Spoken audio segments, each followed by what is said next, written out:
Hello everyone, আসসালামু আলাইকুম। সবাই কেমন আছেন? আশা করছি সকলেই ভালো আছেন। আজকে আমি দেখাতে চলেছি এবারের ঈদুল আজহার নির্জন নাহলের অবনীত নাটক গ্যাংস্টার। বাংলা নাটকের আইকনিক গ্যাংস্টার অভিনেতা নির্জন নাহুল তার অভিনীত নতুন নাটক, মানে নতুন মেসেজ।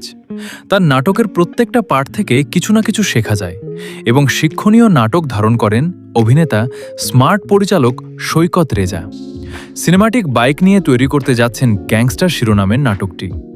এই গ্যাংস্টার শিরোনামের নাটকটি ফার্স্ট লোকে দেখা যাচ্ছে অভিনেতা নির্জন নাহুল, এক গম্ভীর লোকে, আর অভিনেত্রী আরোহী মিমকে দেখা যাচ্ছে একটি ক্যামেরা হাতে নিয়ে দাঁড়িয়ে থাকতে। তার মানে বোঝা যাচ্ছে গ্যাংস্টার নাটকটি অনেক ভালো হতে যাচ্ছে।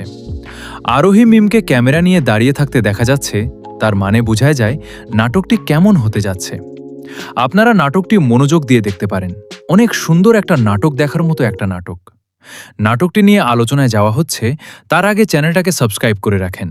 অভিনেতা নির্জন নাহুল গ্যাংস্টারের টিম নাটকের অভিনয় করবেন, আর আরোহী মিম অভিনয় করবেন সাংবাদিকতা হিসেবে। তাছাড়া অভিনেতা নির্জন নাহুলের অভিনয়ের কথা না বললেই নয়। যে কোনো গল্পকে ফুটিয়ে তুলে তার কাজ দর্শকদের আনন্দ দেওয়ায় তার কাজ। এদিকে সহচরিত্রে হিসেবে অভিনয় করবেন আরোহী মিম। তাহলে তো মামা হলে তো মামা কথাই নেই। সব মিলিয়ে দুর্দান্ত নাটক হতে যাচ্ছে গ্যাংস্টার। এই নাটকটি পবিত্র ঈদুল আজহার স্পেশাল নাটক হতে যাচ্ছে। এটি নাটকটি কবে কোনো চ্যানেলে আসবে তা এটি পরবর্তীতে জানানো হবে। আমাদের চ্যানেলকে সাবস্ক্রাইব করে সঙ্গেই থাকুন। তবে অন্য কোনো নাটকের আপডেট পেতে চ্যানেলের সাথেই থাকুন। ধন্যবাদ, ভালো থাকবেন, সুস্থ থাকবেন। আশা করি এটাই গুড বাই গাইস। দেখা হচ্ছে পরবর্তী ভিডিওতে।